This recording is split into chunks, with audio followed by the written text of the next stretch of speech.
আসসালামু আলাইকুম। ঘরে থাকা কিছু উপকরণ দিয়ে আজকে আইসক্রিম বানানোর একটি রেসিপি আপনাদের সাথে শেয়ার করব। ইনশাল্লাহ আপনাদের ভালো লাগবে। চলুন তাহলে শুরু করা যাক। প্রথমে আমরা প্যানে 1 টেবিল চামচ চিনি দিয়ে নেব এবং অনবরত নাড়তে থাকব। কোনো রকমের পানি দেওয়া যাবে না। চিনিটি গলতে থাকবে এবং গলে একটা ক্রামেল তৈরি হবে। ক্রামেলটা আমরা বেশি লাল করব না, একটু লালচে হলেই তার ভিতর দুধ দিয়ে দিতে হবে। আমি 250 গ্রাম দুধ দিয়েছি। দুধ দেওয়ার পর ক্রামেলটা অনেক হার্ড হয়ে যায়, কিন্তু আবার বলক আসলে সেটা ঠিক হয়ে যায়। তো একে একে আমরা এবার কিছুটা চিনি দিয়ে দেব এবং 1 চিমটি লবণ, সাথে বাদাম কুচি, নারকেল কোড়া এবং একটা বিস্কুট গুঁড়া করে দিয়ে দেব।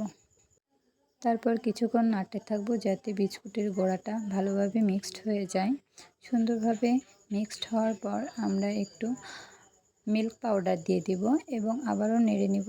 তারপর আমাদের কাজ শেষ। দুধের ঘনত্বটা খুব বেশি পাতলা কিংবা ঘন হবে না, কিন্তু যখন দুধটা ঠান্ডা হয়ে যাবে তখন ঘনত্বটা বেড়ে যাবে। এ পর্যায়ে আমরা দুধটা বেড়ে নিব আইসক্রিমের জন্য এবং তারপর উপরে কিছু বাদাম কুচি ছড়িয়ে দেব এবং 6-7 ঘন্টার জন্য ফ্রিজে রেখে দেবো। ব্যাস, আমাদের আইসক্রিম রেডি। ভিডিওটি ভালো লাগলে সবাই লাইক করবেন এবং আমার চ্যানেলটি সাবস্ক্রাইব করবেন। যে কোনো ধরনের রেসিপি এবং রং তুলির কাজ দেখতে আমার চ্যানেলের সাথে থাকবেন ইনশাল্লাহ।